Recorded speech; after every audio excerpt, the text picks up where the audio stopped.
Hello there. So, what I have for you today is a reading of the pilot episode of Game of Thrones.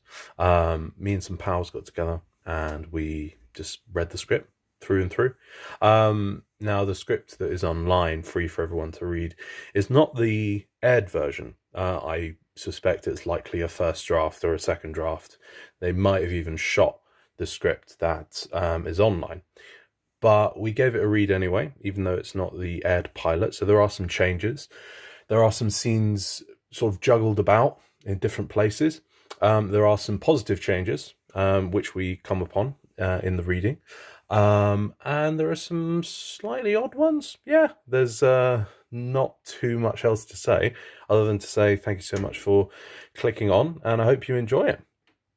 Game of Thrones pilot episode, blah, blah, blah. Exterior clearing day. Snow drifts across the bodies of the fallen dead. 8 corpses lie frozen on the ground. Men, women, children, wearing heavy furs. The wind whips through their long hair. At the edge of the clearing, Will, a young ranger dressed all in black, surveys the grim scene from the back of his gelding.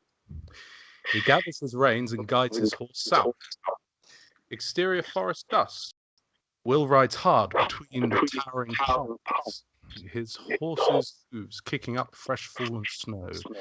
He comes to a halt and dismounts beside 2 tethered horses. His comrades, Jared and Sir Wymar Royce, crouch beside a stream, filling their skins with cold water. They rise and look to the newcomer expectantly. Sir Wymar is grey-eyed and graceful, with an aristocrat's air of command despite his youth. He wears a supple coat of gleaming black ringmail, lush stable cloak. Will and Jared also wear the black of the Night's Watch, but their clothes are far less regal, their leather and fur battered from hard usage. Jared wears a hood for walking. Does this guy have an accent? Whatever you want. I don't think he does. We should get back. That was me. Jared lets Will his water skin and Will takes a drink. Any blood? Not that I saw. How close did you get? Close enough to see they were dead. If Will says they're dead, they're dead. We should head back to the wall. Did the dead frighten you? Mormon said we should track them. We tracked them. They won't trouble us no more. You don't think Mormont will ask us how they died? He walks towards his horse. Jared and Will exchange a troubled glance. Exterior empty camp, night. Moonlit shines down on the clearing, the ashes of the fire pit, the snow-covered lean-to. If there were corpses on the ground before, they're gone now. The 3 riders enter the camp. Their horses seem spooked as if they smell a predator nearby. Your dead men seem to have moved camp. Will looks around, confused. He knows what he saw. They were here. Spotting something shimmering on the ground near the fire pit, he walks his horse closer, dismounts and looks down. Lying at his feet is the hilt of a steel longsword. The blade has been shattered into 1,000 shards. Will stares at the shattered sword.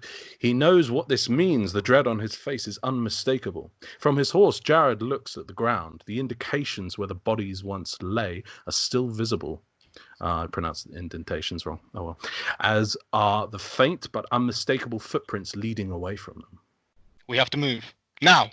He's interrupted by a neigh. Will's horse, riderless and panicked, bolts from the campsite. No.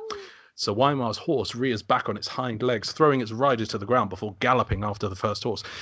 Jared struggles to keep his own horse under control. Sir Wymar stands unsteadily, brushing the snow from his cloak. God. Sorry, I just saw Anton doing the motion. Love it. He's staring into the darkness at the edge of the clearing. So Wymar turns to see what the youngest tracker sees, a shadow emerging from the forest. A figure steps into the moonlight, tall and gaunt, with flesh pale as milk. It slides toward the rangers on silent feet. Its armor appears to be carved from ice. Its sword is translucent, a shard of crystal so thin it almost seems to vanish when seen edged on. So Wymar's voice cracks like a little boy's. Stay where you are. The other keeps coming. So Weimar draws his sword with trembling hands. Will, standing near the fire pit, and Jared, still on horseback, draw their own swords. The other halts. For the first time, we see its eyes, bluer than any human eyes. They emerge silently from the shadows on all sides of the clearing, 5 of them, 6, 7, their strange swords shimmering in the moonlight. Jared can no longer control his panicked horse. It bolts from the clearing, ignoring its rider's commands. The others watch Jared flee. They turn back to Sir Weimar and Will and begin to advance on the young men. As the circle closes, the others speak to each other in a language we've never heard, with voices like crackling ice. Weimar and Will stand together, class distinctions forgotten, 2 boys about to die. They steady their sword hands and mutter quick prayers as the others descend upon them.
Lord Eddard Ned Stark, 40, sits on his motionless horse, his long brown hair stirring in the wind. His closely trimmed beard is shot with white. He has spent half his life training for war and the other half waging it, and his face conveys both authority and a haunted sadness. He is accompanied by a dozen members of the household guard, all on horseback. Okay, I thought I was going to sneeze, sorry. Over their heads flaps the Stark banner, a grey direwolf racing across an ice-white field. South of the wall, the grass is still green, and the sun is shining, but the air is cold enough to cloud the breath of the 4 guardsmen as they escort Garrod toward the stump of a massive oak tree. Weeks have passed since we saw the ranger, but he seems to have aged years, his eyes bloodshot and weary, his face haggard, his clothes filthy and torn. Ned's sons, Jon Snow, 17, Robb Stark, 17, and Bran Stark, 8, sit on their own horses, a small pony in Bran's case. Jon is slender, darker than his half-brothers, his eyes black and watchful. Robb is big and broad, with fair skin and reddish-brown hair. Bran sits very still, watching the doomed man.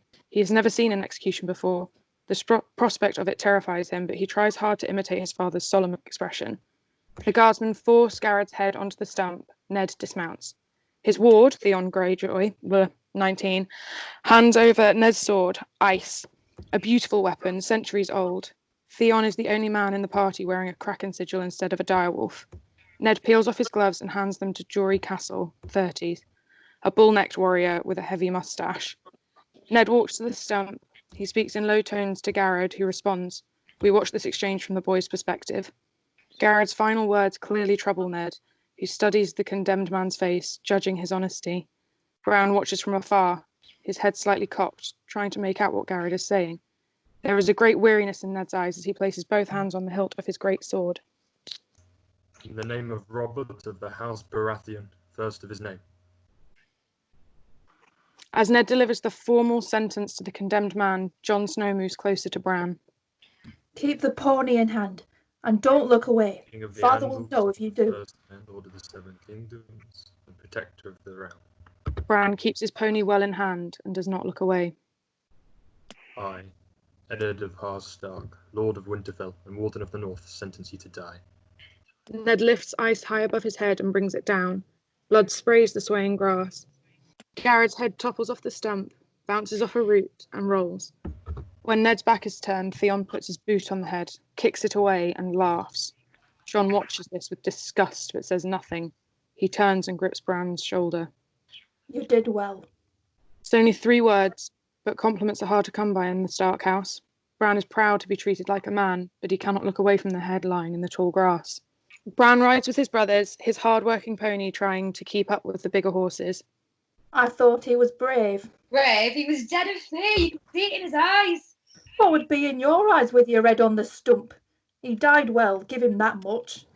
Robb considers the point for a moment and shrugs, already losing interest in the subject. Racing to the bridge. John rolls his eyes as if he's beyond such juvenile games. Then, without warning, he spurs his horse and gains a good head start. Robb curses and follows. They gallop off down the trail, Robb laughing and hooting, John silent. Woo! Woo! Bran's pony can't compete in that race, so he follows slowly behind, craning his neck to see if he can spot the winner. You understand why I did it. Bran turns in the saddle, startled. On his great war horse, Ned looms above him like a giant. Bran nods to his father. Tom said he was a deserter. He was in the Night's Watch and he ran away. Even when speaking with his son, Ned constantly surveys his surroundings, aware of his men's positions, the possible sites for an ambush, the angle of the sun. But you understand why I had to kill him. Bran thinks about this for a few seconds, confused. King Robert has a headman. He does, as did the Targaryen kings before him. Ned reaches out to grab the pommel on Bran's saddle. He forces the horse and pony to walk very close. Our way is the old way. The man who passes the sentence should swing the sword. Bran stares at the massive sword. Sorry, I nearly want to pronounce that really wrong. Sheathed at Ned's hip. Is it true he saw the others? Ned stares at his son for a long beat. You heard that? Off Bran's nod. More. The others have been gone for 8,000 years. So he was lying. He believed it. A madman sees what he sees. They're interrupted by the sound of hooves. John reappears on the crest of the hill before them, waving urgently. John, over here. John! Ned's party reaches the riverbank. John has dismounted beside Robb, who cradles something in his arm. Bran and Ned stay back with the rest of their party as Jory and Theon approach the older boys. When he sees what lies on the ground beside Robb, Theon curses and pulls his horse away. Jory does the same and yells to the boys. Get away from it! She can't hurt you. She's dead. Burning with curiosity, Bran spurs his pony to keep up with Ned as they approach the others, who are all dismounting. What in hell is it? Bran finally gets close enough to see. It's a wolf. The dead wolf is impossibly huge, bigger than Bran's pony. Its blind eyes crawl with maggots. It's a freak.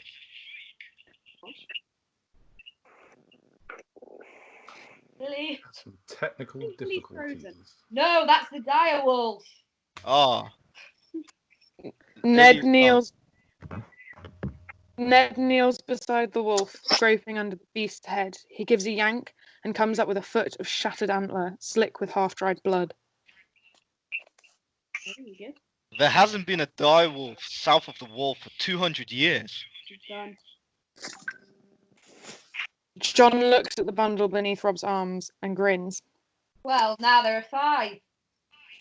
When Bran sees what everyone is staring at, his eyes widen. He moves in to get a closer look at the direwolf pup, a tiny ball of grey-black fur, eyes still closed, nuzzling blindly against Robb's chest, whimpering. Oh shit, sorry. Tough old beast, wasn't she? Birthing a litter with an antler in her throat. Go on, you can touch him. Bran gives the pup a quick, nervous stroke as he turns. Here you go. John thrusts another pup into Bran's arms. Overjoyed, Bran plops down in the snow and rubs the wolf pup's soft fur against his cheek. Ned picks up 2 more helpless pups, 1 in each hand. John picks up the 5th. Oh, sorry. Allan, 40s, the horsemaster, frowns at this ill omen. direwolves loose and around? Not for long. Theon draws his sword and reaches for Brown's cup. Give it here. No, it's mine. Rob speaks to Theon in a commanding tone. Put your sword away. We're keeping them. Theon take bristles orders. at the command. I take orders from your father, not you. It will be a mercy to kill them. No. Bran looks to Ned for support, but finds none. Better a quick death. They won't last without their mother. Lord Stark, there are 5 pups, 3 male, 2 female.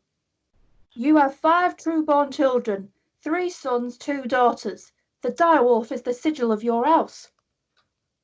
Everyone looks to the Stark banners with their direwolf crest of arms. We see their opinions about the pups change as they come to understand the import of this omen. Your children were meant to keep them. And you? I am not a Stark, my lord. Ned weighs the situation for a moment in silence. You will feed them yourselves, and you will train them yourselves. Bran nods eagerly. Rob nods as well. And may they die, despite all you do. They won't.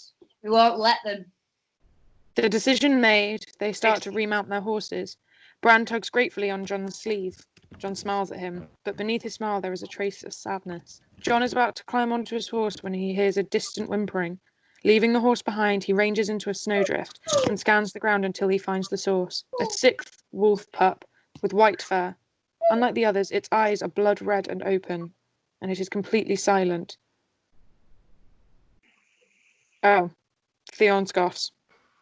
An albino. He'll die even faster than the others. Jon ignores Theon. He stares into the pup's eyes, and the pup stares back. This one belongs to me.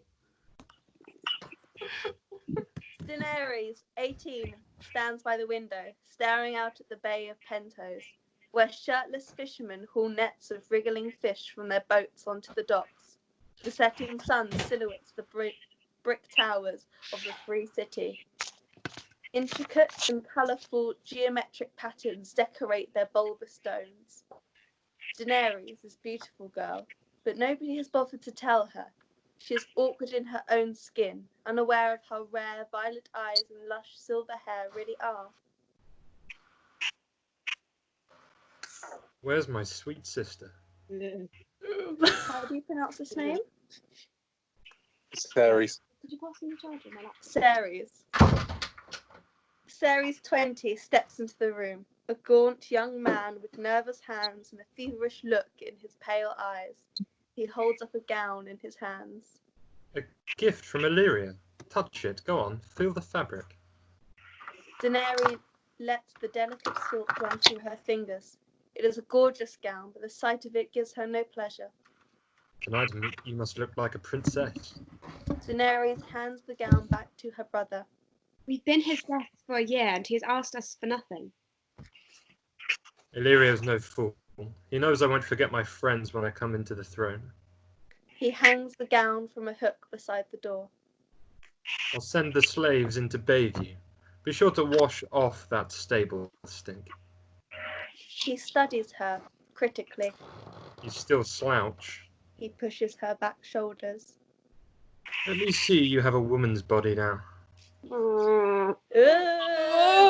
Creepy. Brush lightly over his breast. Incest, judging their shape beneath the rough fabric of her tunic. Don't fail me tonight. You don't want to wake the dragon, do you? Do you? No. Good. He smiles, releasing her, brushing back her hair with something like affection. When they write the history of my reign, they will say it began tonight. Is this still me? Yes, please. A dozen strong men carry a palanquin through the pitch-black streets of Pentos. 2 servants walk in front, holding oil lanterns to light the way. Inside the curtained litter, Daenerys, Viserys, and Magister Illyria. Illyrio. What are these names? Who I came know. up with these? Recline on soft George R. R. pillows. Martin. Yeah. Daenerys wears the silk gown. Her makeup has been artfully applied, but somehow she looks even younger than before. Oh, pedophilia. She seems terribly nervous. Illyrio, 50, is tremendously fat, but he carries himself with a certain elegance. He smiles at Daenerys and takes the girl's hand and gives her a comforting squeeze. She is a vision, Your Grace. Drogo will be impressed. She's too skinny. Are you sure he likes women this young? She's had her blood. She's old enough. Look at her. Highest of the highborn, daughter of the past king, sister to the future king. He'll want her. I suppose. These savages have queer tastes. Boys, horses, sheep. Best not to suggest this to Khal Drogo. Do you take me for a fool? Master Illyrio gives the slightest bow. I take you for a king. Kings lack the caution of common men. My apologies if I have given offence. He lifts his empty cup, and a slave boy wearing a brass collar touched in the corner of the litter hurries over with a wineskin. I know how to play a man like Drogo. I give him status, and he gives me an army. His fingers toy with the hilt of his sheathed sword. I could sweep the 7 kingdoms with 10,000 Dothraki screamers behind me. The people will be with us. They cry out for their true king. Sarah pauses and gives Illyrio an anxious look. They do, don't they? All across the kingdoms, men lift their secret toasts to your health. Their women sew dragon banners in hope of your return from across the water. Or so my agents tell me. Daenerys, who has watched Illyrio throughout his speech, turns away. She keeps her own counsel, but it is clear the words that so inspire Viserys do not impress her. A great field outside the city of the Wall of Pentos, ringed by hundreds of distinctive round Dothraki tents. The moon is burning torches light in the milling guests. Many are Dothraki house lords, big men, their hair black, oiled and braided, and ringed with silver. No women are present. A smooth-cheeked Eunuch. announces the newcomers. Here comes a eunuch. Viserys of the House Targaryen, third of his name, king of the men, lord of the 7 kingdoms and protector of the realm. His sister, Daenerys Stormborn, princess of Dragonstone. His honourable host, Illyrio Mopatis, magister of the free city of Pentos. The 3 honoured guests step into the clearing. Illyrio guides them, pointing out to various alumnis. Luminaries. Luminaries. Oh, I can't read. It's a Those weird 3. font, to be fair. Yes. Those 3 are Drogo's blood riders. The Blood Riders, fearsome Dothraki warriors, stare back at Daenerys. She quickly averts her eyes. Over there is Ser Jorah Mormont. Knight? What's he doing here? Ser Jorah is a past 40, balding, but still strong and fit.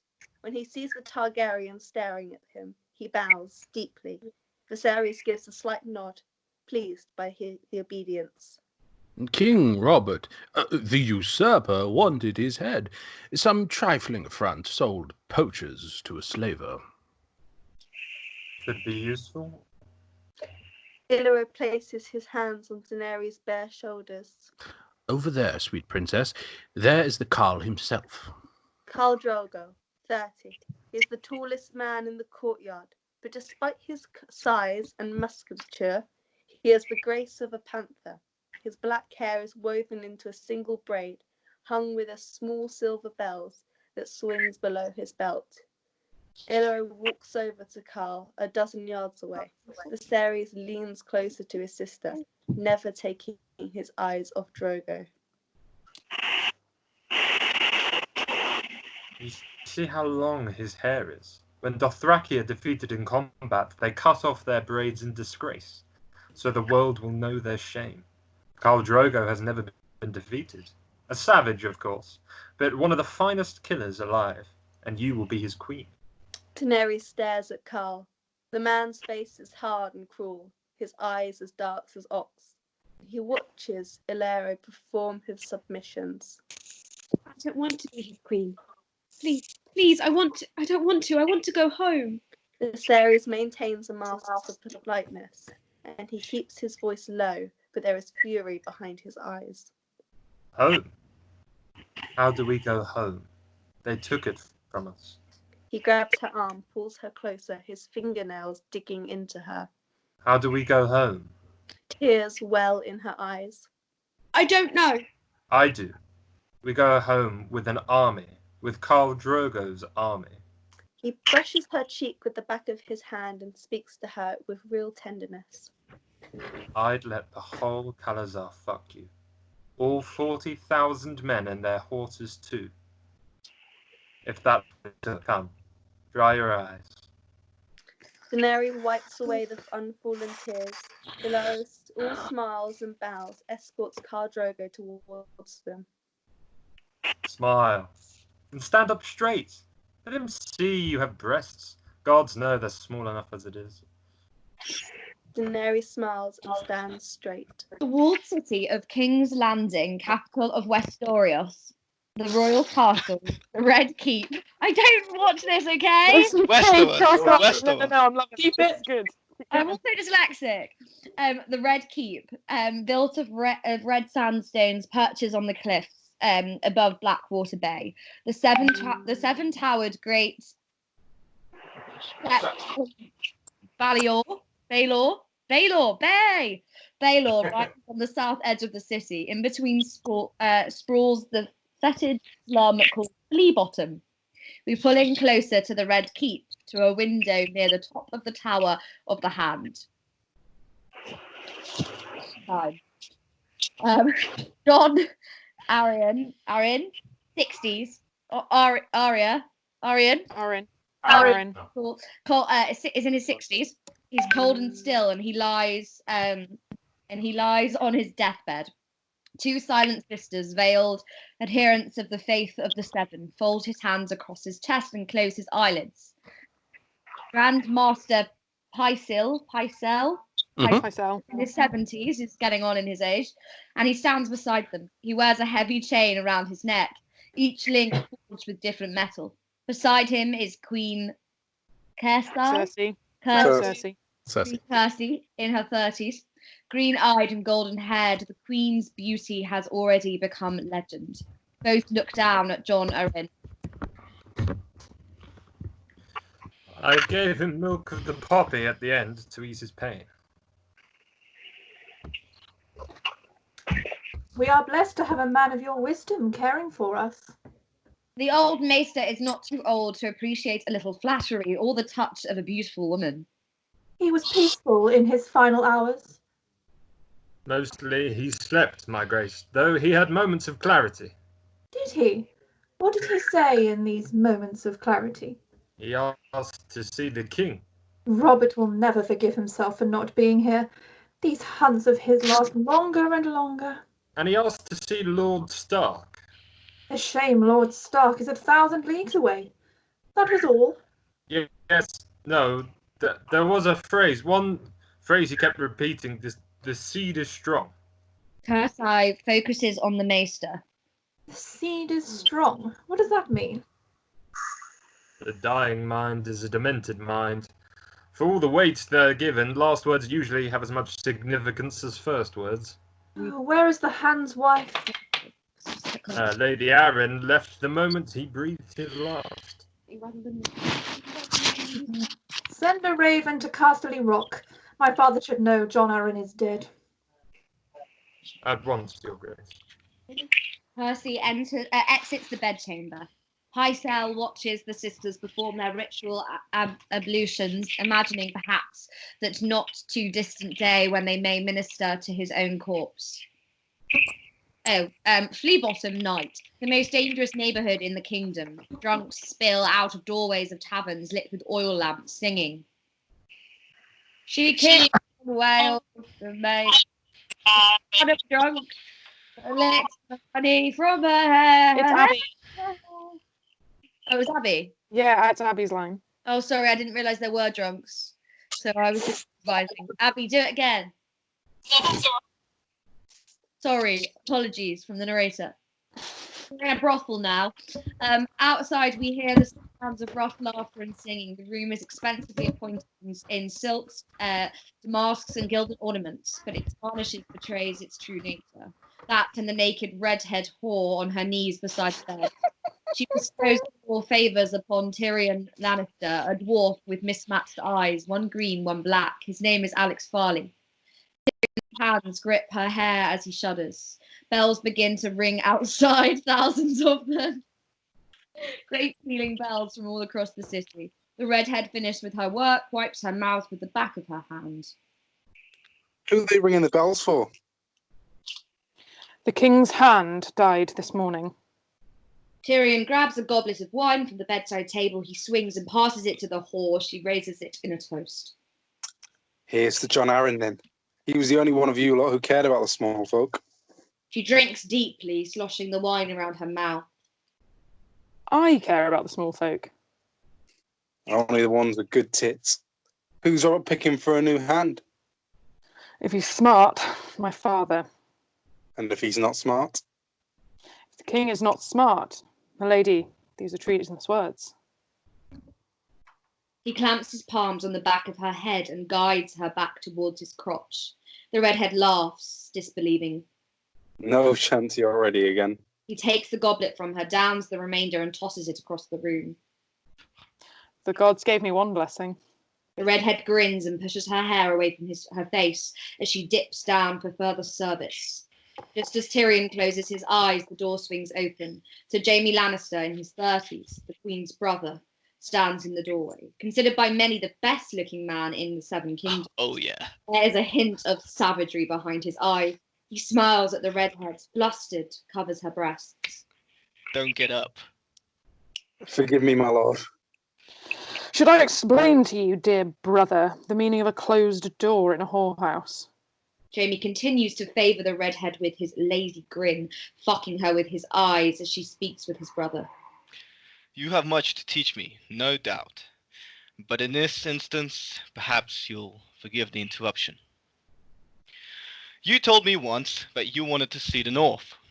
I didn't want you to miss your chance. Who's going north?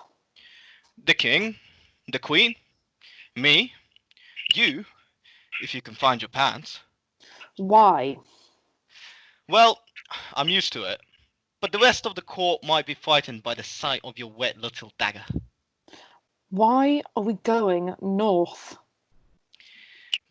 The king has chosen his hand, and no one's going to be happy about it. Exit Winterfell gates, late afternoon. Winterfell, the stronghold and ancestral home of House Stark, is an ancient and austere place. Many acres lie within its two concentric, that's the word, concentric granite walls, and its peak towers stretch towards the grey skies above. A raven flies into view, heading towards the stronghold with a small parchment scroll dangling from its leg. We follow the blackbird as it glides over the Winterfell walls, banks over the main courtyard, and comes to rest on the windowsills of introducing Maester Lewin's chambers. Continuous. The raven jumps from its windowsill, perched onto the arm of Master Lewin, who's 75. He is a small grey man, grey eyes, grey hair, grey wool robe. A heavy chain lies around his neck, much like Maester Pycelle's. The maester removes the scroll from the raven's leg and opens it. His face darkens as he lie thick upon the forest floor, swallowing the sound of a woman's feet as she walks. Lady Catherine Stark, Ned's wife, makes her way along the dark tree trunks with twisted branches, weaving a dense canopy over her head. In her hand she holds a small parchment scroll from the above seam. She reaches the full grown when each broods over a small black pool. Looking like no tree on earth, the withered bark is bone white, its leaves dark red. Long, long ago, a melancholy face was carved into its trunk, its deep cut eyes are red with dried sap. They seem to follow her as she rounds the tree. Seated on a moss-covered stone on the other side of the tree, Ned rests his sword across his knees as he cleans it with a cloth, dipped in the black waters at his feet. Knew I'd find you here. He doesn't intend to look at her. He sees her shivering and hands her his cloak, which he wraps around herself before sitting on the forest floor. He registers her somber face and the scroll in her hand. He stops cleaning his sword. Tell me. Forgive me, my lord. There was a raven from King's Landing. John Aaron is dead. Ned looks at the wet sword lying flat across his lap. How? Fever took him. He was healthy at full moon and gone by the half. Your sister, the boy. The letters said they were well. He looks more angry than Brixton. Right before the leather. Loved you very much. I haven't seen him in how long? 9 years. He couldn't have known. Of course I could have known. He was an old man. She's the blade. Helen reaches for his hand. A moment, they're silent. The girls won't remember him. Bran never even met him. You'll tell him the stories. He would be proud of Bran. The boy was brave at the beheading. Kathleen is troubled by the thought. She releases his hand. 8 is too young to see such things. Should I tell you about the things I saw before I was 8? He won't be a child forever. And winter is coming. Tries to stare at Kathleen, but she keeps her silence. His brothers helped him, especially John. Oh. Jon Snow is his half-brother, my lord. John notes his honesty, but says nothing. This isn't the fight he needs right now. Kathleen, realizing she's broached the wrong topic at the wrong time, changes the subject. The Raven brought more news. The king rides for Winterfell, along with the queen and her brothers. Ned considers this prospect for a moment. Clearly Kathleen already has. They both know what it means. He hates the cold. Always has. If he comes this far north, it's for one thing he's after. You can always say no.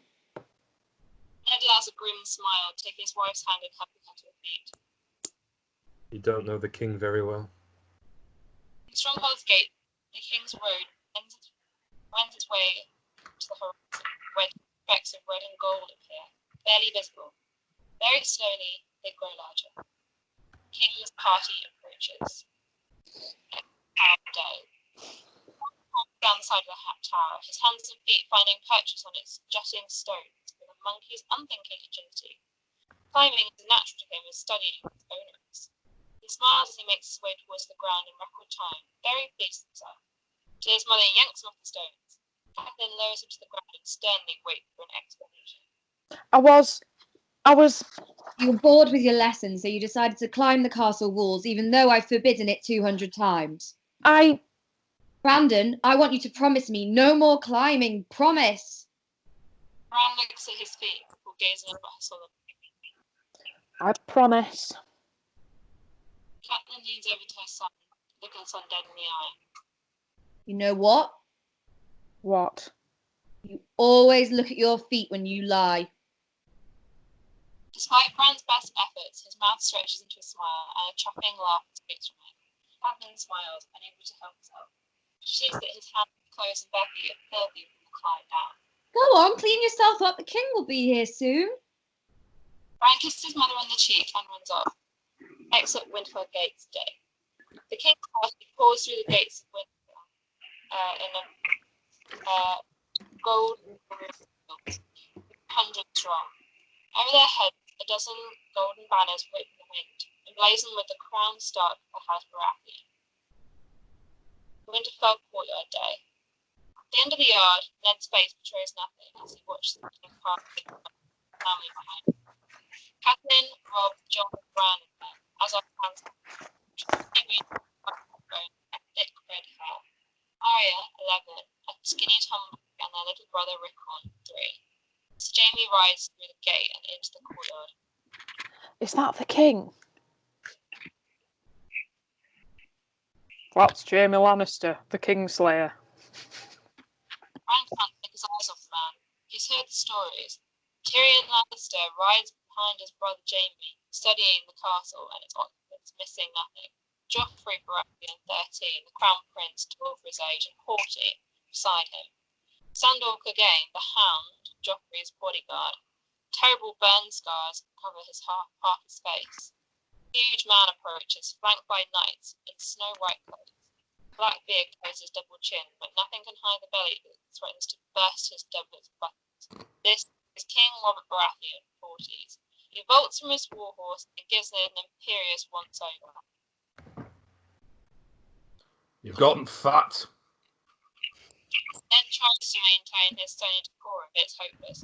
The few times see him and it's become clear that Ned and the King are already old friends. Robert joins in, engulfing him in a bone-crunching hug. He finally releases Ned and takes a moment to catch his breath. 9 years. Why haven't I seen you? Where the hell have you been? Guarding the north for you, your grace. Winterfell is yours. Frankie dismounts an ornate wheelhouse is in their midst. Queen Cersei Lannister, 32, emerges with her younger children, Tommen, 7, and Marcella. Ned kneels to kiss her ring, smiles at her. Robert, on the other hand, embraces Catelyn like a long-lost sister. As the children on both sides forward, Robert. Take me down to your crypt. I want to pay my respects. We've been riding since dawn. Surely the dead will wait. Robert gives her a hard look. Cersei stares at him, uncowed. Finally, Robert turns and walks away. After an awkward glance at the Queen, Ned leads Robert towards one of Winterfell's old towers. Winterfell crypt as day. Ned holds a lantern as he leads Robert down the narrow, winding stone steps. I thought we'd never get here. All the talk about my 7 kingdoms. A man forgets your part is as big as the other 6 combined. It snowed on us. Snow! As they descend, their breath becomes more and more visible from the cold. Robert become more and more laboured. How will you stand it, man? When winter finally comes, your balls frozen right into your guts for the next 20, 30 years. The Starks will endure. We always have. You need to come south. Get a real taste of summer before it's gone. Everyone is fat, drunk and rich. And the girls, Ned, women loose, all modesty in the heat. They swim naked in the river right beneath the castle. King laughs happily. His laughter trails off as the staircase ends. Spell crypt continuous. Ned sweeps the lantern in a semicircle. Shadows lurch along the procession of granite pillars that recede into the dark. Who's down at the end, your grace? Side by side they proceed, their footsteps ringing off the stones as they walk among the dead of House Stark. Between the pillars on either side, granite sculptures of the deceased sitting on thrones, their backs against their own sepulchres. Great stone direwolves curl around their feet. Ned stops at the last tomb and lifts the lantern. The crypt continues on the darkness ahead of them. Beyond this points the tomb. Tombs are empty, waiting for him and his children. In front of him, illuminated by the lantern, a beautiful young woman stares at them with blind granite eyes. Ned Stark, his sister. She was more beautiful than that. Silently, he kneels and bows his head. Ned joins him. Robert's voice is hoarse with grief. Did you have to bury her in a place like this? She should be on a hill somewhere with the sun and the clouds above her. She was a Stark. This is her place. The king rises to touch her cheek, his finger touching the rough stone as gently as if it had been flash. In my dreams, I kill him every night. It's done. The Targaryens are gone. The warrior Robert used to be surfaces in his face. Not all of them. We should return, your grace. Your wife will be waiting. To hell with my wife. He starts back the way they came. Ned follows. And if I hear your grace one more time, I'll have your fucking head on a spike. We're more to each other than that. I haven't forgotten. Tell me about old John. One moment he was fine, and it burned right through him, whatever it was. I love that man. We both did. He never had to teach you much. But me, you remember me at 16? All I wanted to do was crack skulls and fuck girls. He showed me what was what. Ned gives the king a sidelong, skeptical look, but he's suppressing a smile. Don't look at me like that. It's not his fault I didn't listen. Puts a massive arm around Ned's shoulders and walks on.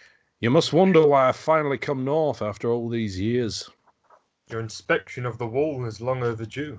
The wall stood for 8,000 years. It can keep a while longer. Ned stops walking and turns to face Ned. These are dangerous times. I need good men round me. Men like John Arryn. Men like you. I want you down in King's Landing, not up here where you're no damn use to anyone. Lord Eddard Stark, I would name you Hand of the King. Ned drops to one knee, tools fire. I am not worthy of the honour. I'm not trying to honour you. I'm trying to get you to run my kingdom while I eat, drink and whore my way to an early grave. You know the saying. The king shits and the hand wipes. Ha ha ha. Robert laughs. Still on one knee, Ned can't join him. Damn it, Ned, stand up. You helped me win the Iron Throne, now help me keep the fucking thing. We were meant to rule together. If your sister had lived, we'd have been bound by blood. Well, it's not too late.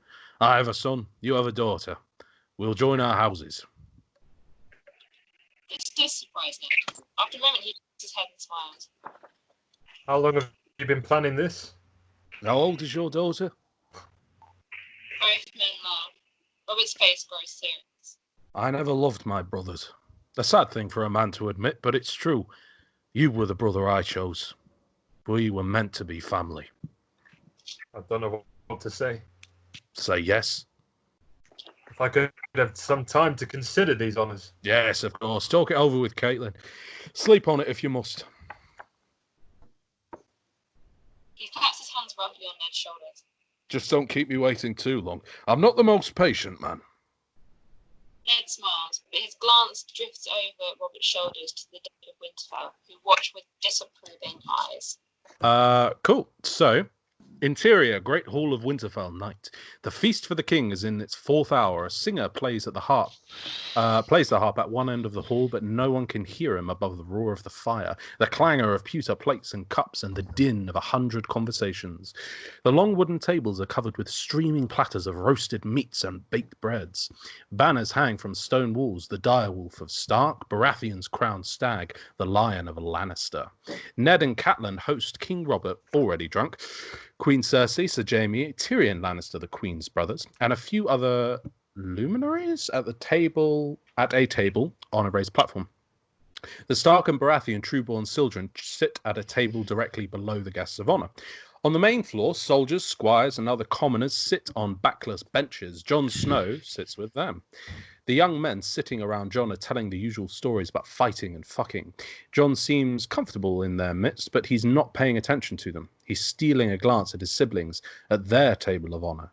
Jon downs his wine, signals a serving boy for a refill, and watches his father and the king at the high table. Robert and Ned toast with tankards full of ale. Ned takes a healthy drink. Robert drinks the whole tankard. A few seats down, Caitlin notices Queen Cersei staring at her drunk husband with plain disgust. A good hostess, Catelyn tries to distract Cersei. Your children are quite beautiful, my queen. They have the Lannister eyes. Cersei, a little startled to be addressed, stares at Catelyn with her vaguely reptilian green eyes. I heard a rumour that we might share a grandchild someday. I heard the same rumour. Of course, these decisions ultimately fall to our husbands, as all important decisions must. She glances past Catelyn to Robert as she gnaws on a rib and leers at the buxom serving girl refilling his tankard. Only her eyes reveal her anger, and they only do so briefly. Jaime, sitting on the other side of Cersei, leans forward, his forearms on the table, flashing his white teeth at Caitlin. Many women have waited their whole lives for that smile, but it only serves to make her nervous. You'd enjoy Catherine, my lady. The North must be hard for someone who wasn't born here. I'm sure it seems very grim after King's Landing. I remember how scared I was when Ned brought me up here the first time. You were only a girl. I'm sure you were scared of many things. Well, harsh as it is, I've come to love it. The North gets in your blood. Cersei seems sceptical, looking around the rough-hewn great hall, which would fit in the kitchen of her own palace. Your daughter will take to the city. Such a beauty can't stay hidden up here forever. It's time we introduce her to the court. Of course, I have 2 daughters. If Cersei knew this at one point, she had forgotten. She sees Catelyn's distressed look and follows her gaze to the children's table where Sansa looks as radiant as ever, chatting with young Princess Marcella. Arya, on the other hand, has already ruined her evening dress. She uses her spoon as a catapult to fling a wad of pigeon pie at Bran across the table. It hits him square in the forehead. Catelyn, embarrassed, begins to stand so she can take matters into hand, but Ned, passing behind her, grips her shoulders, leans down and kisses the side of her neck. I'll take care of it. Cersei slow, smiles. aren't Cersei smiles at Catelyn. To her credit, she has an excellent fake smile. The 2 women resume their conversation.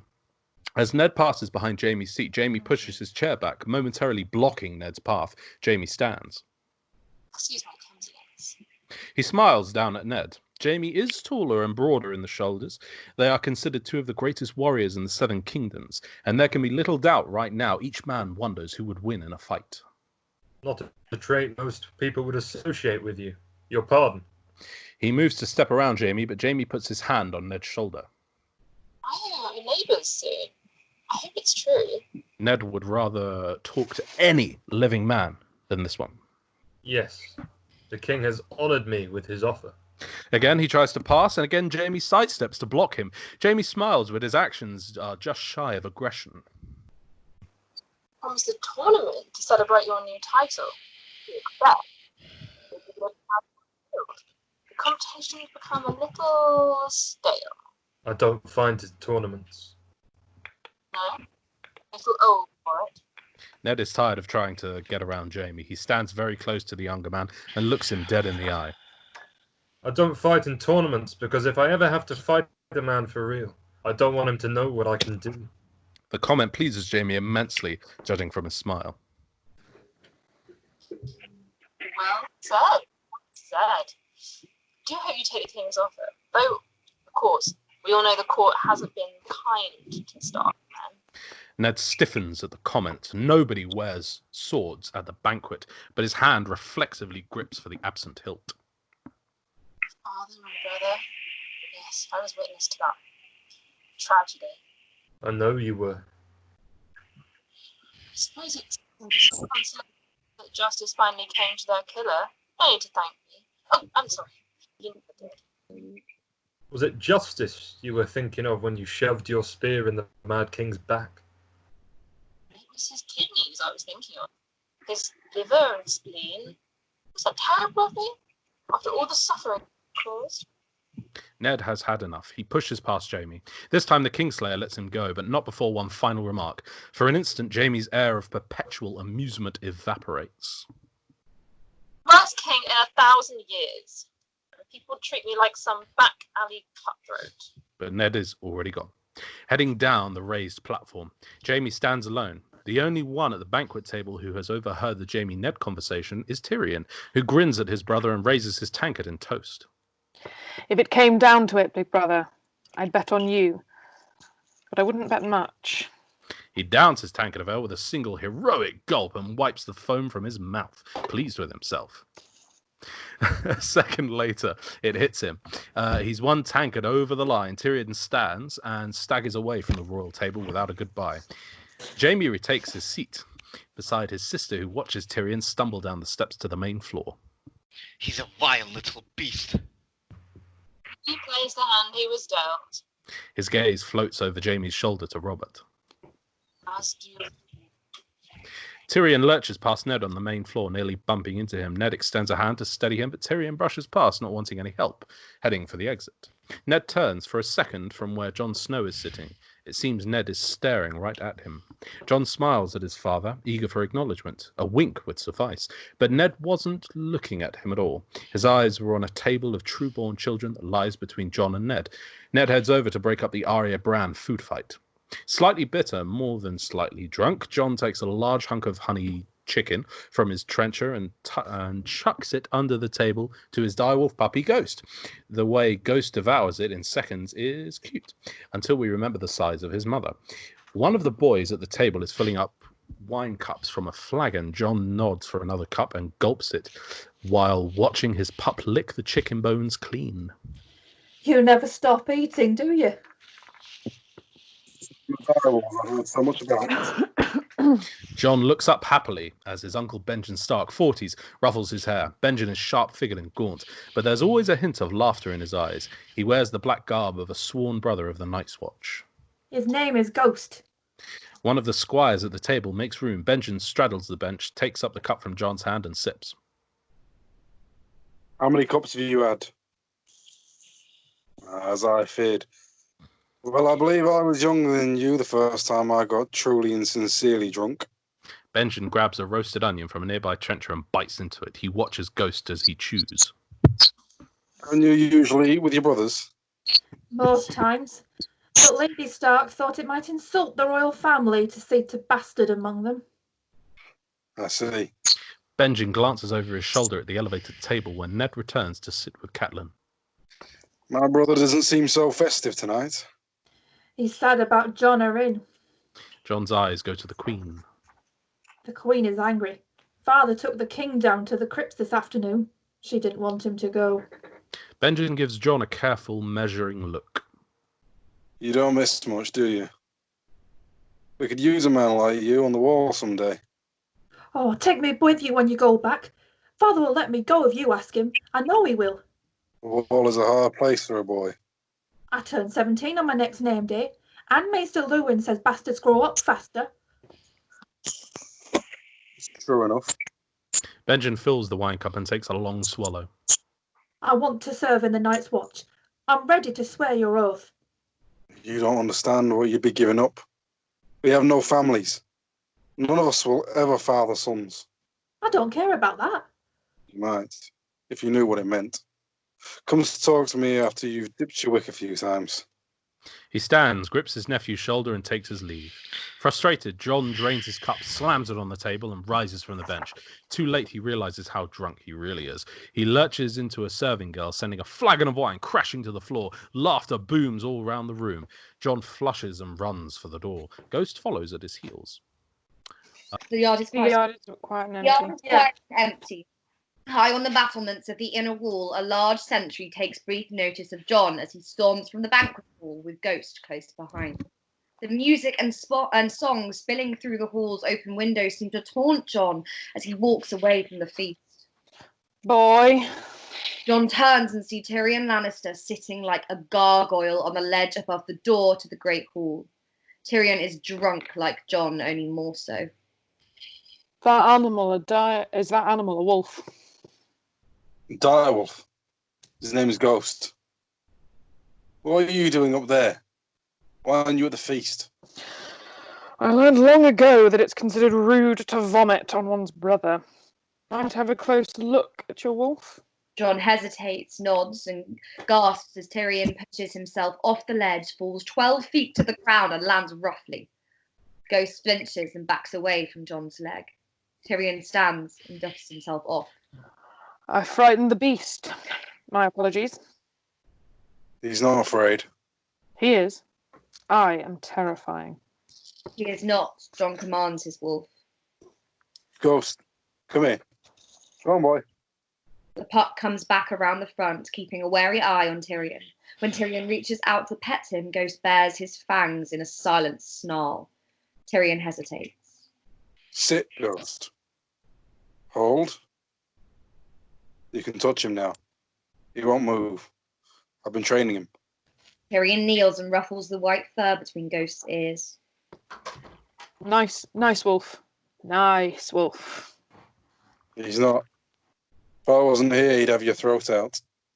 Tyrion cocks his head and looks John over, possibly impressed by the boy's bravado. Ghost is still far too small to tear anyone's throat out. In that case, you'd better stay close. Stands and looks up at John. I am Tyrion Lannister, I know who you are. and you're Ned Stark's bastard, aren't you? John presses his lips together and says nothing. Did I offend you? Sorry. You are the bastard, though. Lord Eddard Stark is my father. Tyrion steps in closer and examines John's face. Yes. You have more of the North in you than your brothers. Oh, John tries to hide his pleasure at this observation. Half brothers. Tyrion's mouth is fixed in a sardonic grin, but his eyes burn with the intensity as he speaks. Let me give you some advice, bastard. Never forget what you are. The rest of the world will not. Make it your strength, and it can never be your weakness. Wear it like armor, and it can never be used to hurt you. John is in no mood for anyone's advice. What do you know about being a bastard? All dwarves are bastards in their father's eyes. Tyrion saunters back into the feast, whistling to himself. When he opens the door, the light from the hall throws Tyrion's shadow clear across the yard. Into Caitlyn's bedchamber night. Ned opens the room's high, narrow windows. A blast of cold night air blows into the chamber. On the bed, Catelyn pulls the furs up to her chin. Ned breathes deeply, taking the cold into his lungs, staring out into the dark. Then he turns back to face her. I'll refuse him. You can't. You must not. You said yourself I could tell him no. I'm a Northman. I belong here, not down south in that rat's nest they call the capital. You would make our daughter queen. Ned turns away, facing the darkness again. She softens and is about to go to him when a loud knock comes at the door. I gave orders not to be disturbed. From the other side of the door, a sentry answers. It's Master Llewelyn calling, my lord. He insists. Ned slips on a heavy robe. Send him in. The door opens and Mason. He waits until the door is shut behind him before speaking. My lord, pardon for disturbing your rest. I have been left a message. Been left? By whom? There was no messenger, my lord, only a carved wooden box left on a table in my observatory while I slept. This was concealed in a false bottom. Mr. Llewelyn draws a tightly rolled paper from his loose sleeves. Ned holds out his hand. Let me have it, then. 1,000 pardons, my lord. The message is marked for the eyes of the Lady Catelyn alone. Ned isn't used to being denied by anyone below the rank of king. He considers the old man for a second and steps aside, allowing Maester Llewelyn to place the paper on the bedside table. Llewelyn bows and begins to retreat. Stay. Catelyn looks at the blue wax moon and falcon seal on the paper with foreboding. It's from my sister. Something's wrong. Why would she hide the letter? They said she left the capital right after he died. Open it. Catelyn breaks the seal. Her eyes move over the words. For a moment, she's confused. Then a smile flits across her lips. She took no chances. When we were girls, we had private language. Can you still read it? Yes. Her smile disappears as she reads. Catelyn wraps herself in one of the bed furs and pads towards the hearth. She tosses the paper into the fire and watches to make sure it burns through. She says John Arryn was murdered. By the Lannisters. By the Queen. The accusation shocks Ned. He tries to rationalise it away. Your sister is sick with grief. She doesn't know what she's saying. Eliza isn't easy, but she's never been a fool. This is madness. You say you love Robert, like a brother. Would you leave your brother surrounded by Lannisters? Ned looks to Maester Llewelyn, hoping for a different opinion. The hand of the king has great power, my lord. Power to investigate, and to punish if need be. You must go south with him. Become his hand. Learn the truth. I am not your dog to command, my lady. But Ned's words are belied by the resignation in his face. She is right, and he knows it. He sits heavily in the chair beside the hearth. My father went south once. To answer the summons of a king. He never came home again. A different time, a different king. Ned says nothing, watching the flames devour the wood. Winterfell, tower room, daytime. Sansa and the Princess Marcella, Marcella. there we go. Marcella? Yep. Yep, both knits, overseen by Marcella's ladies-in-waiting and Sansa's tutor, Septim Mordain.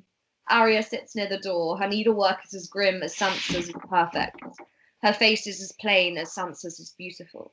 She doesn't want to be here. While the scepter fawns over the princess, Arya quietly lays down her knitting and sneaks away. Winterfell, courtyard, day. Bran and Prince Tommen drilled in the yard with the padded wooden swords. The children are so heavily padded themselves that they look like they've been wrapped in featherboards. Huffing and puffing, they thump each other under the watchful eye of Sir Roderick Castle, 60, the master-at-arms, a stout keg of a man with thick white sideburns. A dozen male spectators call out encouragements, Rob the loudest among them. Theon Greyjoy watches with his characteristic wry contempt. 20 yards from the others, Jon Snow watches as well, seated alone on the rough wooden floor. Absorbed in the action, he is unaware of Arya's approach until she jumps on his back. Shouldn't you be working on your stitches? Arya makes a face at him. I wanted to see them fight. Why aren't you with them? Bastards aren't allowed to damage princes. Arya watches her little brother Bran whack a Tommen, almost topping himself in the process. I could do better than Bran. I'd knock the prince's fat head off. Jon looks at her with a mock shock. Then he takes her arm and examines it. Feeling her muscle, he shakes his head. Too skinny. She snatches her arm back and glares at him. He messes up her hair. A cheer goes from the drilling field. Bran has managed to knock Tommen over. The prince is rolling in the dust, trying to get up and failing, like a padded turtle. Bran stands at the ready with an upraised wooden sword, ready to whack him again once he regains his feet. The spectators laugh until Sir Roderick ends it. He yanks the prince to his feet. This is a child's game. That's because you're children. Rob may be a child. I am a prince, and I'm tired of swatting at Starks with a play sword. Right? Oh, terrified. I might get a splinter. The Lannister men all laugh. Jon and Arya watch with contempt. What a shit. And Roderick asks Joffrey, Oh, fuck, it's me again. I'm so sorry. God damn it. Correct. What do you suggest? Life steal. Sir Roderick puts a hand on Rob's shoulder. Too dangerous. I'll let you go with your tawny swords with blunted edges. A muscled knight with black hair and terrible burn scars on his face pushes forward. Sandor, the hound, Clegane, Joffrey's bodyguard. This is your AKA prince. Joel. Who used to tell him he can't have an edge on his sword? How old are you, boy? 16. I killed a man at 12. And not with a blunt sword. Arya watches with worry as Rob bristles, his pride wounded. I can do it. I can beat him. Beat him with a tawny blade, then. Joffrey shrugs and starts to turn away. Come and see me, North boy, once your balls thaw. Laughter from the Lannister men. Rob pushes his temper.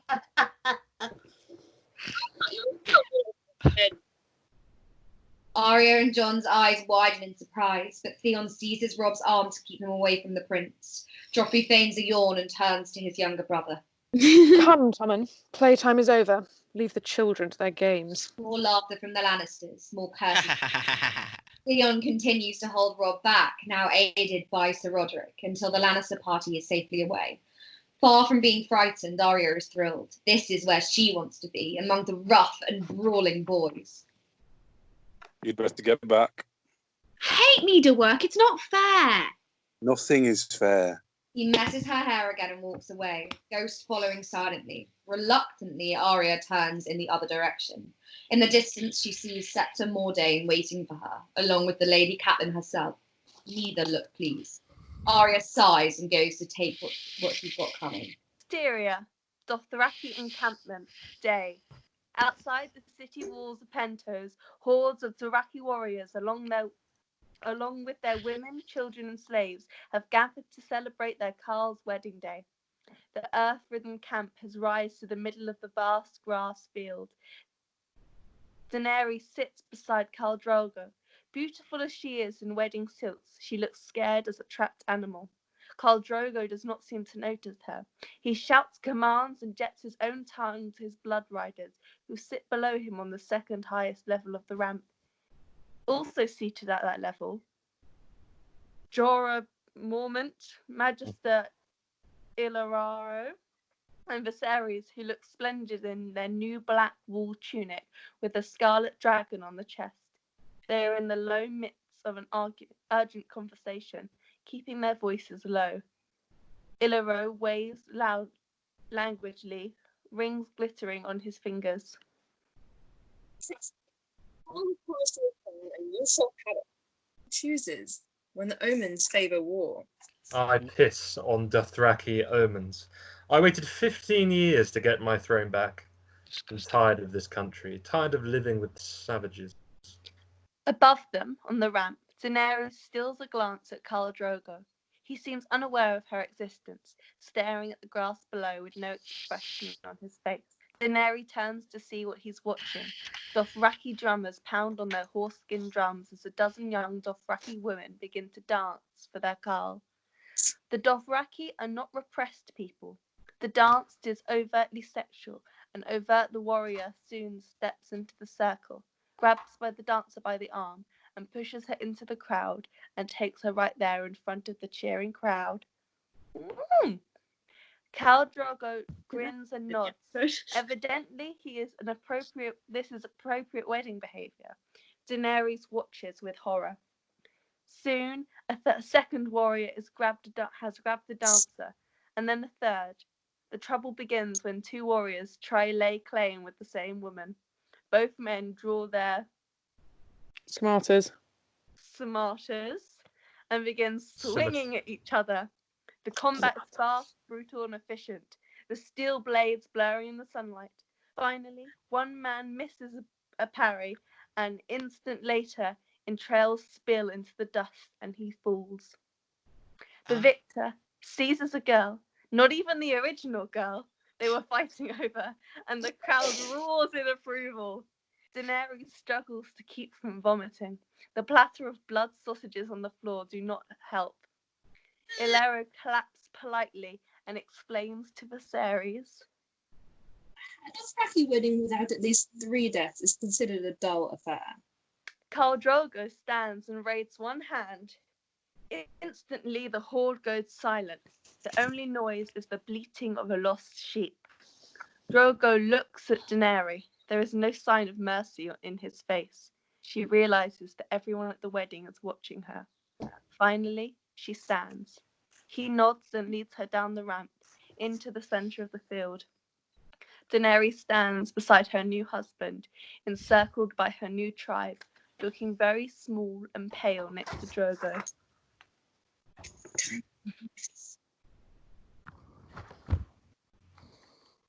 Illyrio. Illyrio. Oh, I said it. Hello. You're very quiet. Yeah. I think it might just be microphone. Anyway. Yeah. Time for the gifts. Dothraki men surge forward, protracting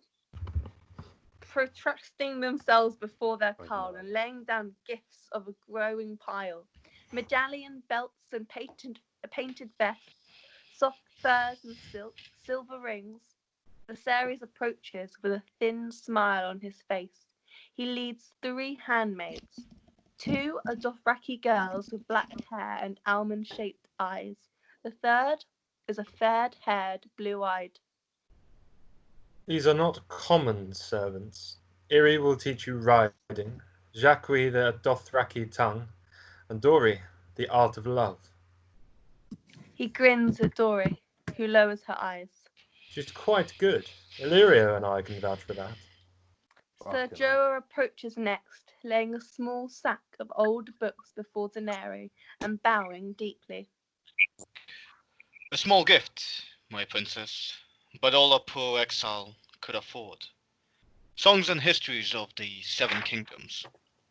The gift touches Daenerys. She smiles, and for the first time at her own wedding.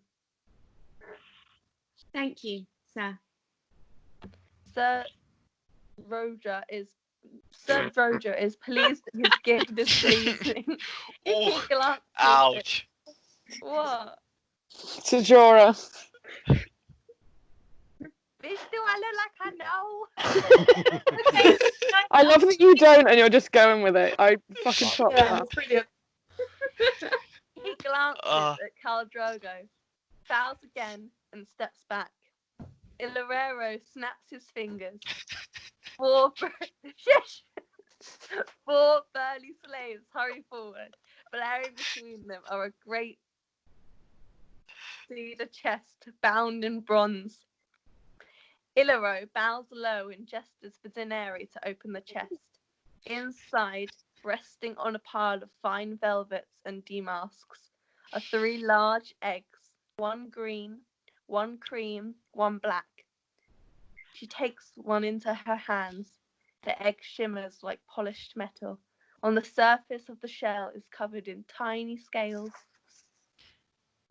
Dragonite, from the shadow lands beyond Asai, the ages have turned into stone, but they will always be beautiful. Viserys, standing behind Sir Roger, rolls his eyes. Alright. Fakes, of course. Fake or real, the egg memorizes. The egg mesmerizes Daenerys. She rolls in her hands, letting the light play off the shell. Danny. Thank you, Magister. I owe you everything. Khal Drogo walks into the crowd. Dothraki parts for him. Daenerys, confused, tries to hide her anxiety. The Dothraki look back at her. To her, they are an exotic people, but to them she is like a visitor from another planet. They have never seen a girl with silver hair and violet eyes before. Drogo re-emerges from the crowd, leading with a splendid young frilly, grey as the winter sea. Everyone waits to see how Daenerys will react. Hesitantly, she reaches out to stroke the horse's neck, running her fingers through its mane. Drogo says something in Dothraki tongue, and Illyrio translates. Silver for the silver of your hair, the Khal says. She's beautiful.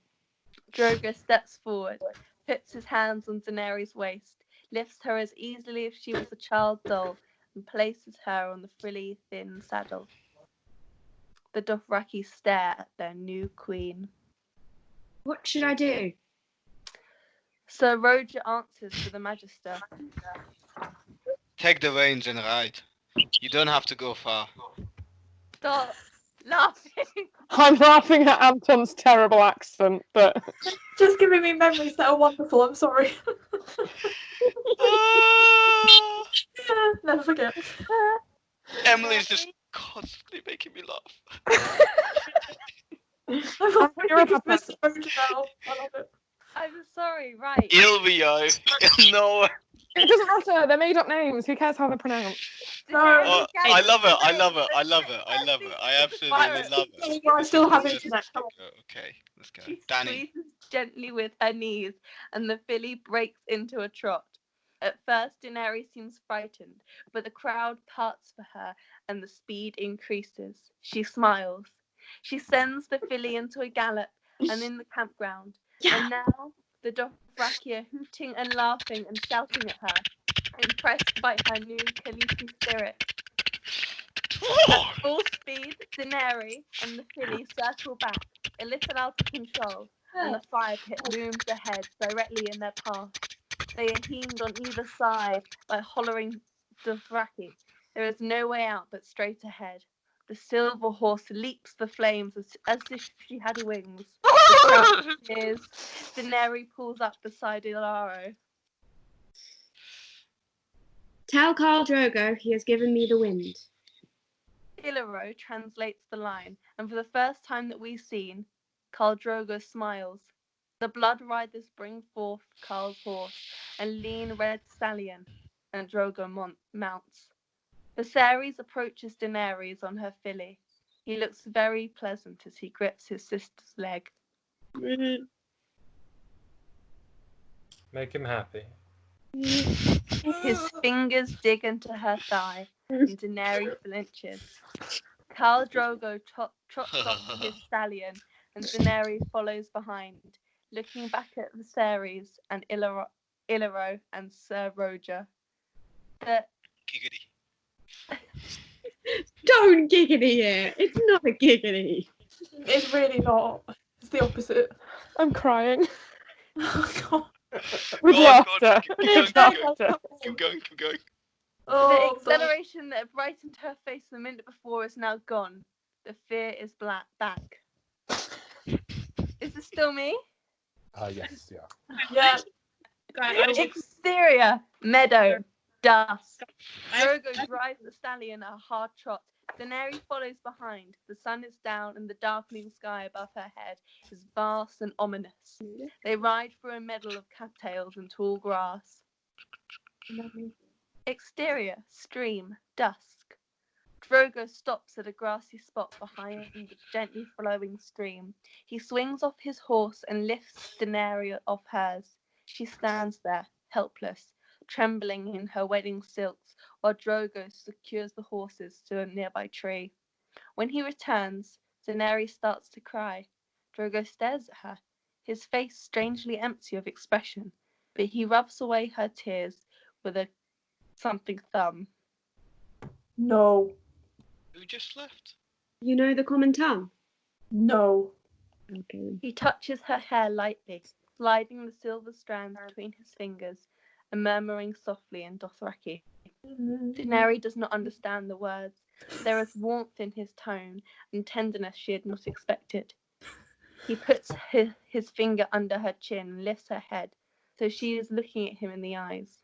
Drogo towers over her in a way that he towers over everyone. He leans her onto the rounded rock beside the stream. He sits on the ground facing her, legs crossed beneath him. Finally, their faces are at the same height. No. Is that the only word you know? He doesn't reply. His long, heavy braid is coiled in beside him. He begins to remove the rings and belts. After a moment, Daenerys leans forward to help. When they are done, Drogo nods. Daenerys hesitates and then understands. She begins to undo his braid. He sits silently watching her, and when she is done, shakes his head and his hair spreads out behind him. Now it's his turn. Drogo undresses her, his fingers deft and strangely gentle. He removes her silks one by one while Daenerys sits unmoving, staring at his dark eyes. When he bares her small breasts, she averts her eyes and covers herself with her hands. No. He pulls her hands away from her breasts, gentle but firm. He lifts her head again to make her look at him. No. He pulls off the last. I had to mute my microphone. Oh, no, I'm sorry. You're definitely getting an Oscar for this. Probably should be. I don't want anymore. Sorry. Assume I said no if I need to say no. You still have to say it no again. I sound like I'm from Manchester. I'm really sorry. No. Keep going. We can do this. We're almost there. Let's say like that. He pulls off the last of her silks. She shivers in the evening wind. Khal Drogo sits still with his legs crossed, looks at her, drinking in her body with his eyes. He runs his hand gently down her leg. She strokes her face, tracing the curves of her ears, running a finger over her lips. He turns her around, kissing her with the nape of her neck to the small of her back. He pulls her down onto his lap. Daenerys right now. Huh? You're basically just reading us porn. I know, it's great, isn't it? Oh my god. He pulls her down onto his lap. Daenerys is flushed and breathless. He cups her face with his huge, huge hands, and she looks into his eyes. No. She takes his hand and moves it in between her thighs. No. Near the main gate, the king's hunting party is almost ready to leave. Allan the horse master checks the saddles. Other retainers sharpen spears and ready the hounds. Jory, Theon, Sir Roderick, Benjen, and Tyrion outfit themselves. Tyrion does so very, very slowly. Badly hungover, he looks like day-old death as he turns to Benjen. If I get through this without squirting from one end or the other, it'll be a miracle. It's quite effective, isn't it? That sounded Brilliant. so genuine, Lucy. It came from the heart. Looking at A the few screen. yards deeper into the courtyard, Ned sits on a bench, strapping a leather and steel bum brace to his forearm. He seems preoccupied and careworn as King Robert steps up behind him and gives him a friendly shake of the shoulders. You as good with a spear as you used to be? Ned smiles, hiding his worries from the happy king. No, but I'm still better than you. Robert laughs. As one of the king's squires kneels beside Robert and begins lacing padded half-breeds onto the king's legs, Robert squeezes Ned's shoulder. I know how much you love it up here. Coming south with me, serving as my hand. I know it's not what you wanted. You're a loyal friend. You hear me? A loyal friend. The last one I've got. Ned stands. The two men clasp hands. I hope I'll serve you well. You will. And I'll make sure you don't look so fucking grim all the time. Ned smiles and looks to the hunting party. I hear the southern boars are twice as nasty as the ones up here. Oh, you won't have time for hunting. You'll be too busy wrangling the snakes that call themselves my court. The king laughs, throws his heavy arm across Ned's shoulders, and leads him towards the horses. At the other end of the courtyard, Bran watches the hunting party mount their horses. He wants very badly to go with them, but he's too young. About 50 yards to his right, he sees Jon Snow sullenly watching the hunting party as well. Jon's been left behind himself, for different reasons. Bran tries to wave to him, but Jon sulks off without seeing him. Bran sighs, his mood sinking further. But he hears a small growling at his feet. He looks down to see his wolf pup, as yet unnamed, jerking his head back and forth, with Bran's pant leg clamped between his jaws. Finally, Bran smiles. Come on, you. He runs off. His wolf bounds after him. Exterior Winterfell, first keep morning. With his wolf at his heels, Bran runs towards the first keep, the oldest part of the castle. He reaches the squat round tower and looks up. The keep has been deserted for years. Its crown has begun to crumble, and moss grows between the stones. High above, it is festooned with gargoyles leaning blindly over empty space. Bran turns to the pup. Lie down! Now stay! The wolf does as he is told. Bran scratches him behind the ears, then finds a handhold in the keep wall and begins to climb, moving from stone to stone quickly and instinctively. When Bran is about 10 feet up, his wolf rises to his feet and begins to howl. Bran looks down. His wolf falls silent. There's something eerily imploring about the way the animal looks up at him through slitted yellow eyes. He doesn't want Bran to keep climbing. Bran starts climbing again. His wolf starts howling again. Bran shouts down sternly. Quiet! Sit! Stay! The wolf continues to howl until Bran is far, far above him. Then he drops back down onto his stomach and whines. Bran scrambles up the rough-cut stones of the ancient tower. He climbs with no fear and no hesitation. When he gets high enough, he begins swinging from gargoyle to gargoyle. He knows where to find every handhold and foothold. He is near the top when a woman's voice from inside the tower startles him, nearly causing him to lose his grip. I don't like it. You should be hand. There's an honor I can do without. Far too much work involved. Clinging to a gargoyle, Bran looks down, past his dangling feet. The voices come from a row of glassless windows below. Don't you see how dangerous this is? Robert loves the man like a brother. We'll have to watch him. I'd rather watch you. Come back here. Bran reaches for the next gargoyle over. It seems too far. He won't make it. But Bran has climbed this tower 100 times. He swings over to the second gargoyle, straddles the stone monster's back, tightens his legs, and turns himself upside down. Perched like a bat, Bran is able to look in through the window. From his vantage, he cannot see the couple's faces. A fur cloak has been laid on the stone floor of the unlit chamber. A naked woman lies belly down on the fur. A naked man lies on his side beside her, mostly hidden by the shadows. Their voices echo strangely off the ancient stones. Stark has never cared about the South, never. He wants to move against us. Why else would he leave this place? He lives like a king up there. Maybe he just wants to be warm for once in his life. The naked man grabs her by the hair and forces her to rise to all fours. She gasps with pain. Stop! He does not stop. I don't Keeping one hand on her hair, he pushes himself to his knees. He seizes her hip with his free hand and pulls her towards him, thrusting deep into her. Just gonna put it out there, I'm not gonna moan. Okay. No, stop it. Stop it, please, stop it. Her voice is low and she does not Sounds push him like away. a rape now. The harder he pulls her hair, the more she moans. Bran has no idea what to make of all this. He tries to get a better view, and in doing so, his sleeve brushes against the stone edge of the empty window. The woman turns and stares right at Bran. Queen Cersei screams. Everything happens at once. Cersei pushes the man away, shouting and pointing. Bran tries to pull himself up, bending double as he reaches for the gargoyle's head. In his panic, his hands scrape uselessly against smooth stone, his legs slip, and suddenly he is falling. He shoots out a hand and grabs the window ledge. His momentum forces him to swing against the wall, hard, knocking the wind out of him. He dangles one-handed, panting. Faces appear in the window above him. Cersei and her twin brother, Jaime. He saw us. As distraught as the Queen looks, Jaime simply seems amused, watching the terrified boy with a small smile. Bran's fingers start to slip. He grabs the ledge with his other hand. Fingernails dig into unyielding stone. Jaime reaches down. Take my hand. Bran seizes Jaime's arm and holds on with all his strength. Jaime yanks him up to the ledge with no apparent effort and stands him on the windowsill.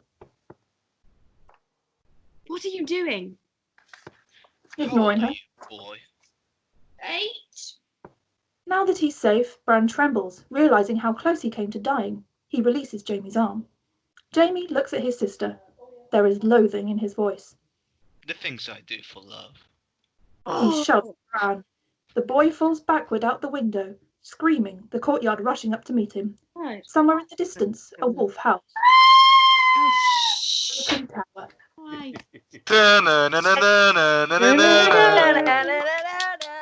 Genuine question. Well done, guys.